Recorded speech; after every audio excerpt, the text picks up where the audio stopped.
In 1928, a young man sat alone on a train. He had just lost everything. His business partner had stolen his best characters. His animators had walked out the door. His studio was gone. He was 26 years old, and he was broke. But somewhere on that train ride, in the dark, he had an idea. That idea would grow into Mickey Mouse, Disneyland, and one of the biggest entertainment empires the world has ever seen. This is the untold story of Walt Disney, and it starts with more failure than most people ever imagine. But this story didn't start on a train. It started on a farm. Walt Disney was born in Chicago in 1901. But when he was still a small boy, his family moved to a farm in Marceline, Missouri. Life on the farm was hard. His father, Elias, was strict and often struggled to make money. Walt and his brothers worked long hours doing chores before and after school. But even in that hard life, Walt found something he loved. He would sketch the farm animals, pigs, horses, chickens. He later said that farm and those animals gave him his very first ideas for characters. When Walt was a little older, his family moved to Kansas City. There, his father forced him to work a brutal newspaper delivery route. Walt woke up at 4:30 in the morning, every single day, even in the freezing Missouri winters. He later said he sometimes fell asleep in the snow from pure exhaustion. He was never paid a cent for this work. His father took the money. It was a childhood built on hard labor, not comfort. But it taught Walt something important. It taught him how to survive when things were difficult. He would need that lesson again, very soon. When World War I broke out, Walt desperately wanted to serve his country. But he was only 16. The army rejected him for being too young. So, Walt did something bold. He forged the date on his birth certificate, making himself look a year older. It worked. He was accepted into the Red Cross as an ambulance driver. He was sent to France, right as the war was ending. He drove ambulances through a broken, war-torn landscape. And even there, surrounded by destruction, he painted cartoons on the canvas sides of his ambulance. Some of his fellow soldiers thought it was strange. But drawing wasn't a hobby to Walt anymore. It was becoming who he was. After the war, Walt came home to Kansas City and got a job at a small commercial art studio. There, he met a fellow artist named Ubbi Works. The two became close friends and business partners. Together, they had a dream. They wanted to build their own animation company. In 1922, that dream became real. They named it Laugh-O-Gram Studio. Walt believed animation could be more than a joke for children. He believed it could be real art. For a while, things looked promising. They landed contracts. They hired young, talented artists. But Walt was a much better dreamer than he was a businessman. Laugh-O-Gram Studio spent more money than it earned. Walt could not pay his own employees. Some of them kept working anyway, simply because they believed in him. But belief doesn't pay rent. The studio went completely bankrupt. Walt was forced to shut it down. At just 21 years old, Walt Disney was broke, in debt, and out of options. He later admitted he was so poor that he had to eat cold beans straight from the can just to survive. He sometimes slept in his own office, because he could not afford anywhere else to live. But instead of giving up, Walt packed one suitcase and boarded a train to Hollywood. He had almost no money left, but he still had his drawings. In Hollywood, Walt reunited with his older brother, Roy. Roy was recovering from tuberculosis, but he agreed to help Walt start over. The two brothers were opposites. Walt dreamed big. Roy understood money and contracts. That balance would end up saving the company more than once. Together, they rented a tiny office space, and later, a small garage behind their uncle's house. It wasn't glamorous. It was barely a business at all, but it was a beginning. Walt and his small team created a new cartoon character, a cheerful rabbit named Oswald. Oswald became an instant hit with audiences. Theaters wanted more. Fans wrote letters. For the first time, Walt Disney tasted real success. He believed his hardest days were finally behind him. But there was a serious problem hiding underneath that success, one Walt didn't fully understand yet. Walt did not actually own Oswald the Rabbit. Under the contract he had signed, his distributor, a man named Charles Mintz, legally owned the character. In 1928, Walt traveled to New York to negotiate a new deal. He expected to ask for more money. Instead, Mintz delivered devastating news. He told Walt that he was taking Oswald away completely, and there was worse news still. Mintz had secretly already convinced almost all of Walt's own animators to quietly switch sides and work for him instead. Walt lost his character. He lost his team. He lost nearly everything he had built in just a few years.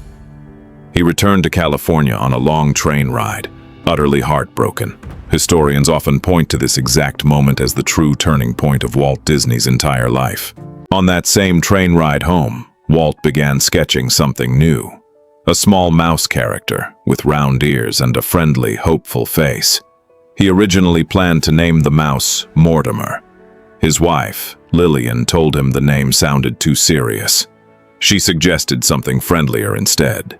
And so, Mickey Mouse was born. This time, Walt made absolutely certain of one thing. He personally owned every single right to his new creation. Nobody could ever take this one away from him. Later that year, Mickey Mouse appeared in a short film called Steamboat Willie. It was one of the very first cartoons ever made with fully synchronized sound. Audiences had genuinely never experienced anything quite like it before. Walt himself performed Mickey's voice, a role he would continue to play for nearly 20 years. The film was an overnight sensation. Walt Disney had done something that seemed almost impossible. He had turned total failure into a global star in less than a year. But this success came with enormous pressure, because now the whole world was watching what he would do next. Through the early 1930s, Walt's studio grew quickly. He introduced color to his cartoons, then added more complex characters and stories. But Walt's true ambition was much bigger than short cartoons. He wanted to create the first ever full-length animated movie in history. Nobody in Hollywood had ever attempted anything like it before. Critics laughed openly at the idea. Executives in the industry nicknamed the project Disney's Folly. They insisted no audience would ever sit through a full hour of cartoon characters. Walt ignored every warning. He poured nearly all of the studio's money into the film. He even mortgaged his own house just to keep production going. When Snow White and the Seven Dwarfs finally premiered in 1937, something remarkable happened.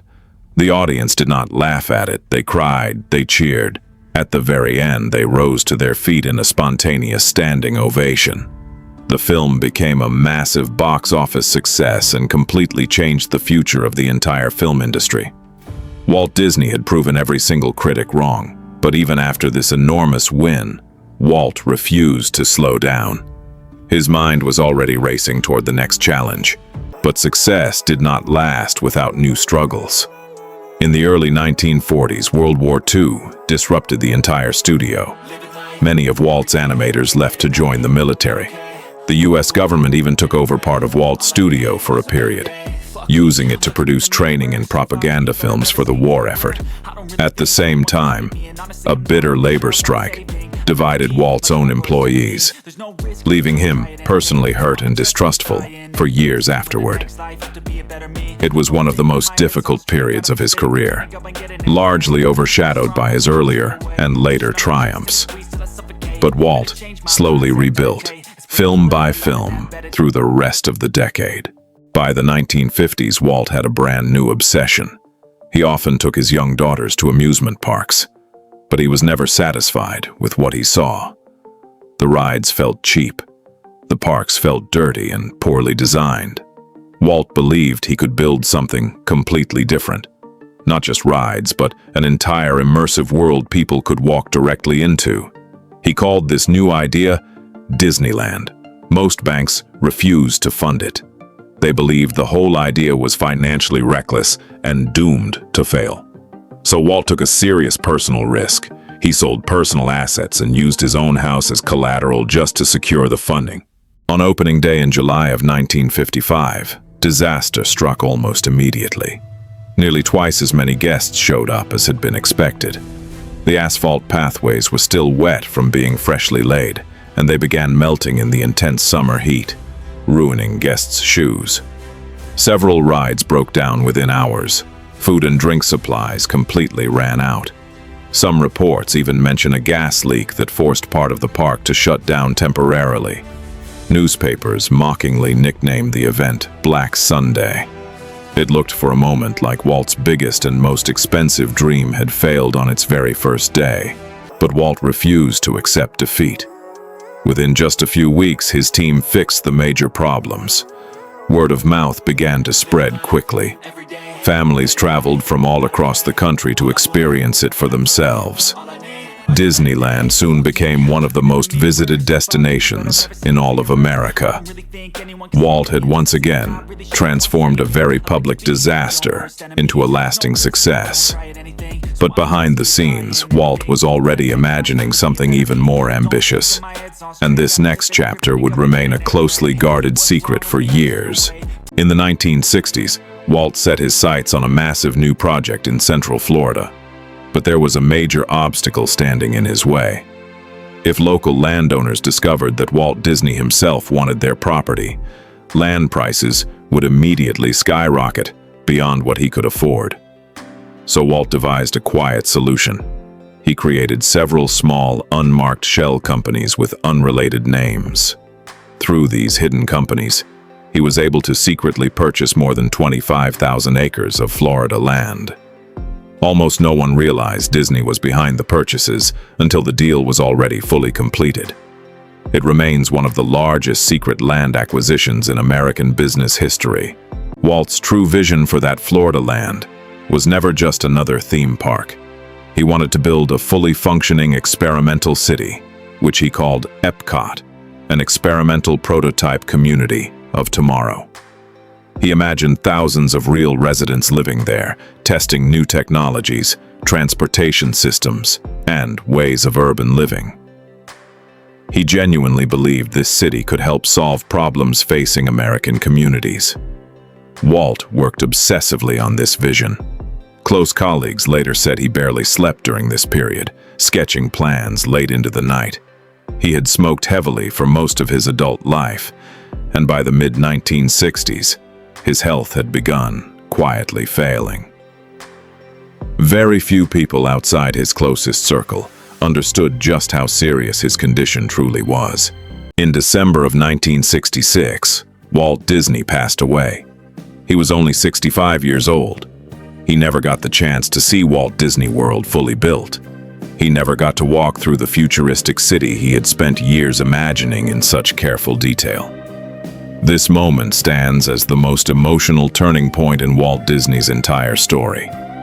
But remarkably, his dream did not die along with him. His older brother Roy, who had quietly supported Walt through every single failure and triumph across their entire lives, made a personal promise. Roy delayed his own planned retirement in order to finish exactly what his brother had started.